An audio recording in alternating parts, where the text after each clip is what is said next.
start to get attack on your character like it did, remember it says Shaggy and Friends.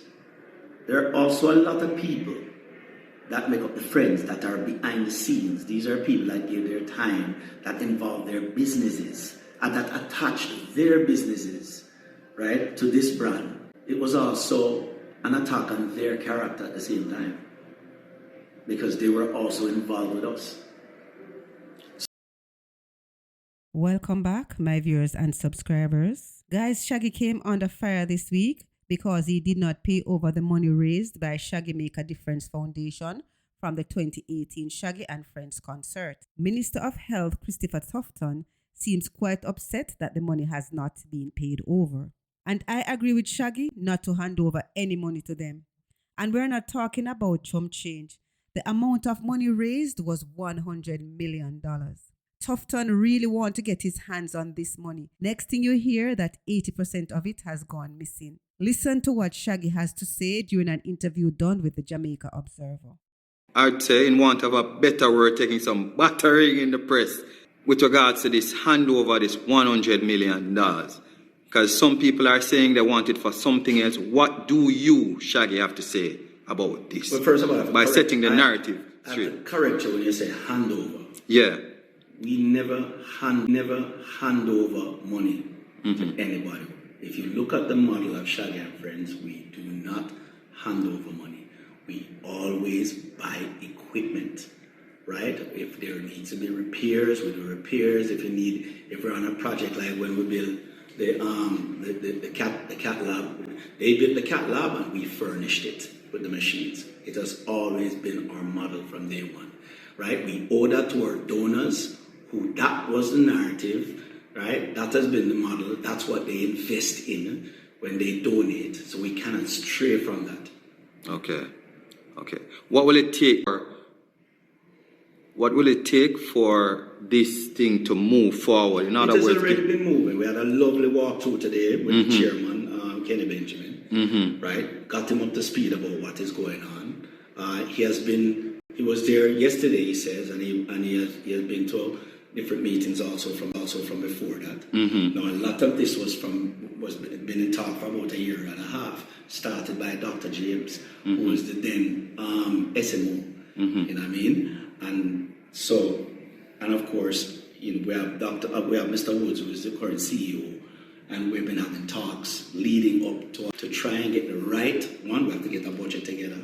2, we have to get drawings done. 3, we have to get contractors. We have to get all of them in place first and get the best. We don't talk about a contractor. We basically like I say, yeah man, I'm going to build that thing here, but I have 5 other things what I'm doing and them they're my priority, but that one I'm going to just do what I want to do. We want somebody that is passionate about building this place and getting it right, and that takes time. That takes time of us going through and getting the right people involved. But some people would argue, why is it taking so long?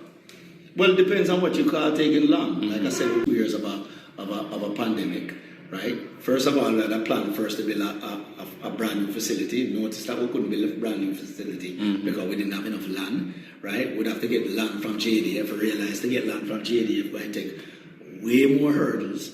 So them say, all right, we could go ahead and build a ward, right? At that point, I said, okay, let's try build a ward, use the money for something. Then we were told that under the Charges Act, we cannot do that because it was earmarked for that, it was raised for that. So, where am I? I'm not going to break the law. You know what I mean? So I have to follow what the Charges Act said, okay, so after the ICU, then Dr. James came up with an idea and said, why don't So, where am I? I'm not going to break the law. We refurbish the existing one, right? And expand it. And then we sat with our architect and go through and he started to say, yeah, so we can push this wall out, make this little bigger, make this that. Matter of fact, we are a 5-bed facility. I think we can get a 7, which is what we last couple of months up until now. So the final plan is to build a refurbish, not build from scratch. Expand the existing facility and make it into a 7-bed facility. From five to 7. Yes. And it will also have, based on our conversation previously, it will also have and Better here, offices, better offices, better storage rooms, better pharmacy inside of the place, better place for the parents then to come that they can. That is what I was going. Lounges, stuff like that. We try to make it work. But what about accommodation for the parents? Because as far as accommodation, I don't think we'll be able to get that in there. Okay. It might be a 1 or 2 per people, but I don't think it's that. I think would have to be a separate project. Okay. And again, you run into the same problem where you might find land. Okay. For the people in the US who are saying that 100 million is nothing because somebody donated $1 million with no fanfare, what do you have to say to them? Well, put it this way. That person who donated that $1 million, kudos to them, 110%. But people fail to realize that prior to doing Shaggy and Friends, I was doing it for 9 years out of my pocket. I and Dr. Ennis, I used to walk in and give checks in by myself. I did not want the names of the kids. I knew the names of the kids that was in the burn unit. Right? I did a treat every single year and still continue to do that. That's before I started to do Shaggy and Friends. 9 years of that. So prior to Shaggy and Friends? Prior to Shaggy and Friends, I did it out of pocket. Hot shot days. For 9 years out of my pocket. Right? So I don't have nothing to say about that I'm going to donate. By all means, I encourage people to come back and donate. Right? No problem. But we keep this so that we can sit down and somewhat help ourselves and try and make this thing go. And by all means, I didn't have to. I know. Hello. Because it's nothing. But a lot of it was done on impulse. When I started, I walked in and saw this little child by the name of Peach. She had a bullet lodged in her head. I felt helpless the evening. I went home and I said, I want to do something else. Let's do a concert. I have never put a concert on in my life. So I went to the only person I know who put on a concert, and that's Sharon Burke. And I said, Sharon, help me do this. And she said, well, if I need sponsors, what do you know about sponsors? I don't deal with a sponsor in my life yet. And she brought me to a meeting, and I met William Mafood and a couple of people. William being on my board. William says to me, Shaggy, you cannot raise money for charity and not create a foundation. I never know that. But he obviously knows that because his family does food for the poor. He took me under his wing and he guided me in setting up the Shaggy Makers Foundation. And then we kept going after that. The first concert was a success, the second was a success. Boom. And it's a huge undertaking, to present it the way it is. And me literally going on the phone and begging artists to come do it for free.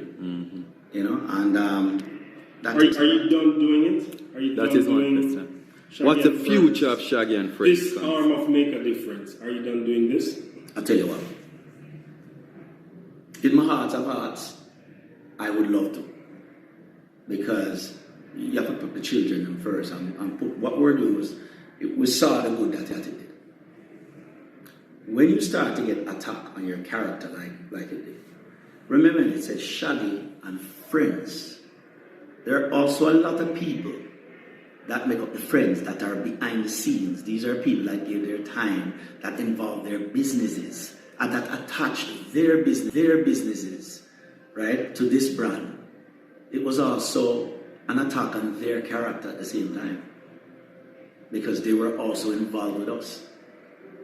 So for me to go back and say, well, do that now, it's not a conversation for myself, it's a conversation that involves these people.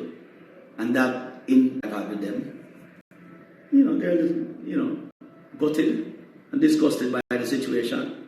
Now, am I telling you that down the line, time won't change things? Probably, but we'll cross that bridge when we're there.